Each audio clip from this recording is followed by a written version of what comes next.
സദാശിവസമാരംഭാം ശങ്കരാചാര്യമധ്യമാം അസ്മദാചാര്യപര്യന്താം വന്ദേ ഗുരുപരമ്പരാം.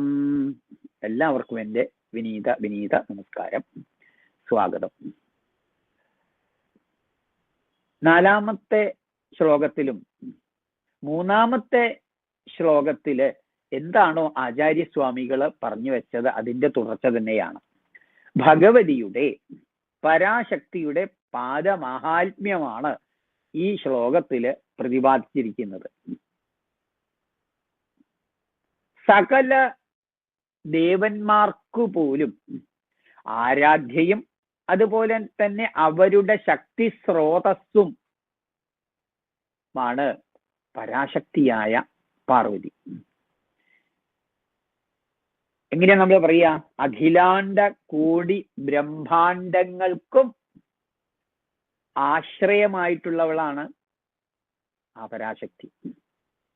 അപ്പോ ആചാര്യസ്വാമികള് ഈ നാലാമത്തെ ശ്ലോകത്തില് പറയുന്നത്, അല്ലയോ അമ്മേ, മറ്റുള്ള ദേവന്മാർ തങ്ങളുടെ ഭക്തന്മാർക്ക് അവരുടെ കൈകൾ കൊണ്ട് അഭയമുദ്രയും അതുപോലെ തന്നെ വരദമുദ്രയും, ഈ രണ്ട് മുദ്രയും ഒക്കെ കാണിക്കുന്നു, കൈകളെ കൊണ്ട് കാണിക്കുന്നു. എന്നാൽ പരാശക്തിയാകട്ടെ അങ്ങനെയല്ല ചെയ്യുന്നത് എന്നാണ്.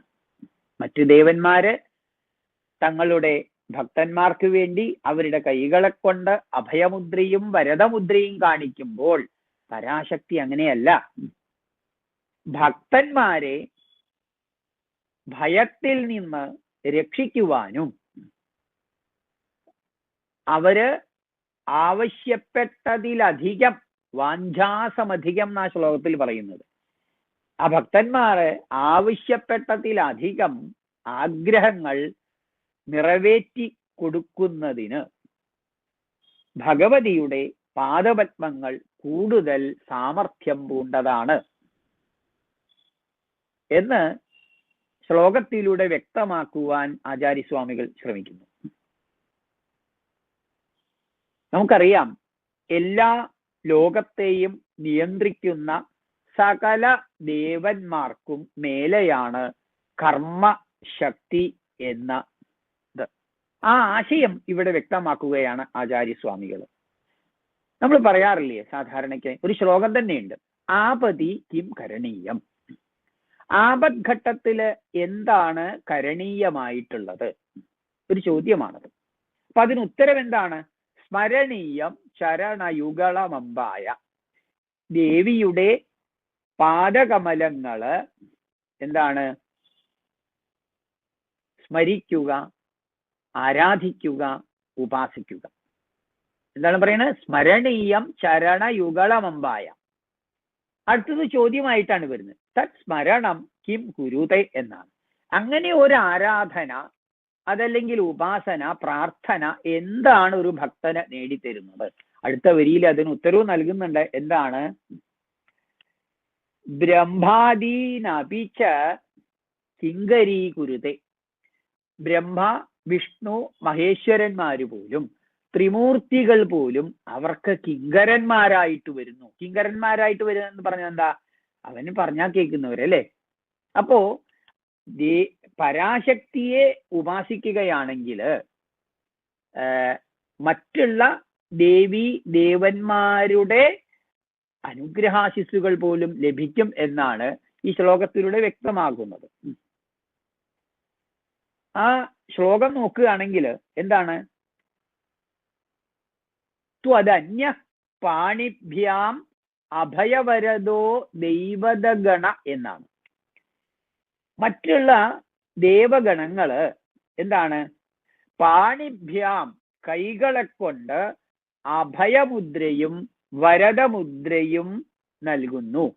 ത്വദന്യ, നീ അല്ലാതെ മറ്റുള്ള ദേവതാഗണങ്ങള് അവരുടെ ഭക്തന്മാർക്ക് വേണ്ടി കൈകളെ കൊണ്ട് അഭയമുദ്രയും വരദമുദ്രയും നൽകുന്നു. ത്വം ഏകാനൈവാസി, നീയാണെങ്കിലോ അങ്ങനെ അല്ലേനും.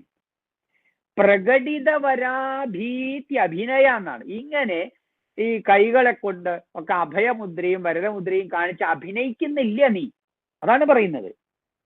പിന്നെന്താണ്? ഭയാത് ത്രാതും ദാതും ഫലമഭിജ വാഞ്ചാസമധികം എന്ന. ഭയാത് ത്രാതും, ഭക്തന്മാരെ അവരുടെ ഭയത്തിൽ നിന്നും ത്രാണനം ചെയ്യുന്നതിനും, അതുപോലെ തന്നെ ദാതും ഫലമഭിജ വാഞ്ചാസമധികം, ആഗ്രഹിച്ചതിലുമധികം ആഗ്രഹങ്ങള് പ്രദാനം ചെയ്യുന്നതിനും, ശരണ്യേ ലോകാനാം, ഈ ലോകത്തിന് ശരണമായിട്ടുള്ളവളെ, ലോകരെല്ലാം ഭഗവതിയെ ശരണം പ്രാപിക്കുന്നു. അങ്ങനെ ലോകത്തിന് പോലും ശരണ്യയായിട്ടുള്ള അല്ലയോ ദേവി പരാശക്തി, എന്താണ്?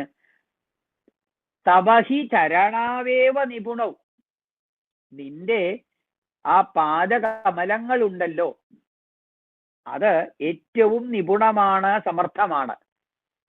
മറ്റ് ദേവീദേവന്മാരുടെ കൈകളെക്കാൾ കൂടുതൽ സാമർഥ്യമുള്ളതാണ് പരാശക്തിയുടെ പാദകമലങ്ങൾ എന്ന് പറഞ്ഞു വെക്കുകയാണ് ആചാര്യസ്വാമികള്.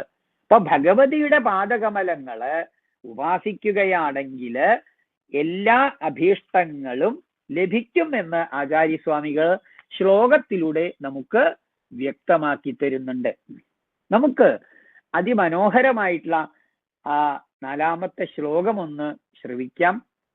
അതുപോലെ തന്നെ ആ ശ്ലോകത്തിന് മഹാകവി കുമാരനാശാൻ നൽകിയിട്ടുള്ള മലയാള പരിഭാഷയും നമുക്കൊന്ന് കേട്ടു നോക്കാം. ത്വദന്യഃ പാണിഭ്യാം അഭയവരദോ ദൈവദഗണഃ ത്വമേകാനൈവാസി പ്രകടിതവരാഭീത്യഭിനയാ ഭയാത്രാതും ദാതും ഫലമഭിജ വാഞ്ചാസമധികം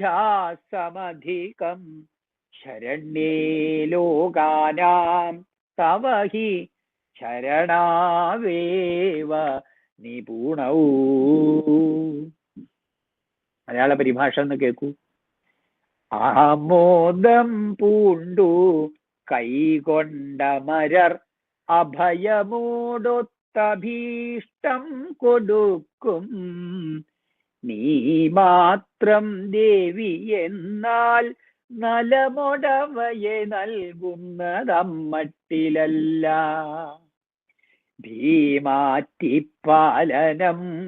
ചെയ്വതിനുടനഭീഷ്ടാധികം നൽകുവാനും സാമർഥ്യം പൂണ്ടതോർക്കിൽ തവ കഴലിണയാകുന്നു ലോകൈകനാഥേ.